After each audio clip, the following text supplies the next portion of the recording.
All right, Coach, we're 11 games into the season, and not the record you wanted, 2-9. You got a young team, though. You've only got one senior, a lot of young guys. Just talk about the season up to this point. Well, we played a lot of quality teams, and we've been in a lot of those ball games, up until probably the last 5 minutes where we pretty much self-destructed and pretty much, beat ourselves, whether it's missed free throws. Well, I shouldn't say beat ourselves. The other team has something to do with it. But, a lot of those games we've been in, and we just haven't executed down the stretch. And, a lot of that is, due to the fact that we are experimenting with a new point guard and Ronald Booth, and we've moved Marcus Moore over to the 2. And our execution haven't been the greatest down the stretch, and that's cost us in a couple ball games there. How important is it that you are such a young team that, other than maybe Mike Lewis, Marcus Moore a little bit, you don't have a whole lot of guys that have played in the trenches in this program? Well, a lot of those guys played a lot last year, and usually with college basketball, it takes you a good year to get going, but Clark Bishop has been in the program, and Joel Nodondo, that was his first year really playing last year, and, so we should be season ready now. So that's been a little disappointing that, we've got some guys with some experience, and we haven't stepped up to the plate. Another big thing is a guy that's not here, Gavin Toma, who was part of the plan, but he's not able to play this year. That takes away one of your go-to guys. Well, it was really disappointing, for Gavin, because he's a young man that's a gym rat. He loves to play basketball. Some guys like to play. Gavin loves to play.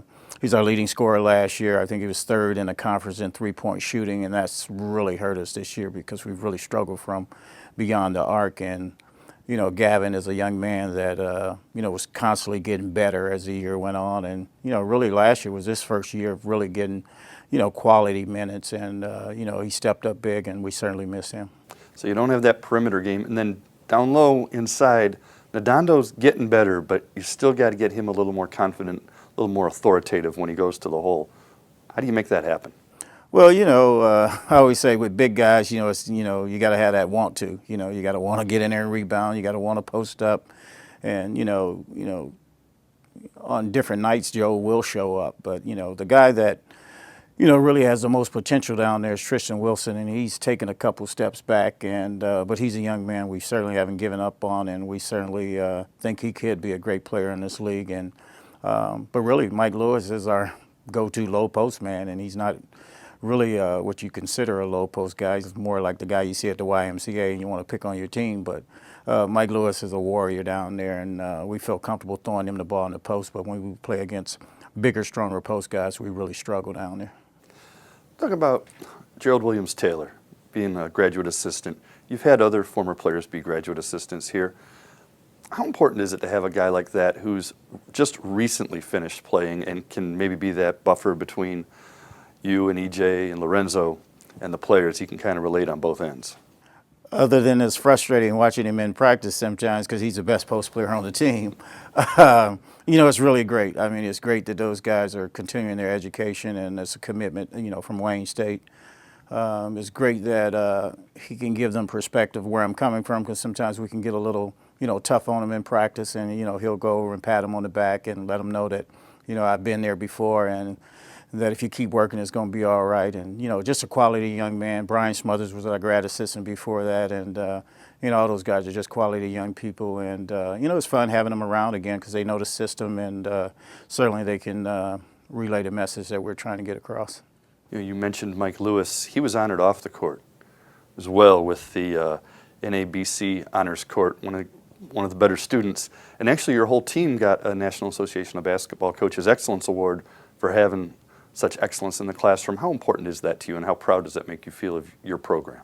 Well, it's really important to me, but I don't think that I can take a lot of credit for it. Candace Howard in our academic area do a great job with those young men, and they really give them the resources they need to be successful. All they got to do is reach out and make the effort, and our guys have made the effort. And at the end of the day, probably none of these guys are gonna be a NBA player. They may be able to play overseas somewhere, but that degree is the most important thing, and that's certainly no one can take away from you. You mentioned that you're probably not going to have NBA guys, but you do have guys overseas, and you have in the past as well. How much does that matter when you're recruiting? When you're saying to a guy, hey, you're good enough. There is an opportunity. It might be on another continent, but there will be opportunities. Well, I think most guys, with the internet and all that kind of stuff, and they got friends that actually play overseas, and our league has been able to produce some really good basketball players, and I think most young men are aware of that, but I don't think they know the work that it takes and the sacrifice that it takes to make that dream come true. Shane Phillips has just recently went overseas, and Brian Coleman, those guys play, and it's been really difficult for those guys to get over there. And it's one thing to get over there, and it's another thing to stick over there. And those guys have been they've been competing, and I'm proud of them. And it's a great opportunity for a young man to see another country, and those guys have done well. Let's go back to the youth on this team. Right now at 2-9, it's a struggle, but I would hope there's a benefit down the road, maybe this year, if not next year, certainly, where these guys are getting more playing time, and at least there will be the been there, done that. That for some of them right now, they don't have the been there, done that situation. Yeah, but the most important, most disappointing part of it is, we just keep making the same mistakes. It's the same bad errors at the end of the game. It's the same missed free throws where you step up there, and you like to think that those things take care of themselves. But as a coach, you get a little impatient. But you do have to remind yourself that a lot of times that these young men are going through it for the first time. But I think the most disappointing thing is when you got some older guys that are not really setting an example. You're in the midst of a stretch of 6 out of 7 games in the Mathis Center. And it's not off to a good start, but how important is it to get out of these next 4 home games to get as many of those as you can? Really, I always say the mark and quality of a good team is when you can win at home. And if you can't win at home, you're really in trouble. And like you say, we haven't gotten off to a good start, and we're starting to sense a little trouble here. But if we continue to play with a sense of urgency, and I always say when you're playing at home, you're in your friendly confines of home, that you need to attack the basket and try to get to the free throw line as much as possible. If we continue to do those things, I think we'll have some success, and it's very important that we do play these last few games with a sense of urgency here at home. Last question, beyond the part of this home stretch, what do you want to see from this team for the rest of the season?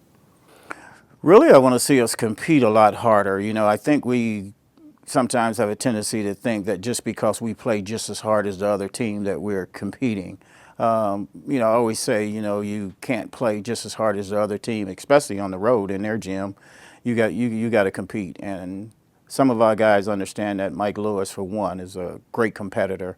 We got some other guys that you got to get after them a little bit to compete, and certainly that's come back to bite us a little bit here. Coach, thanks. Good luck the rest of the season.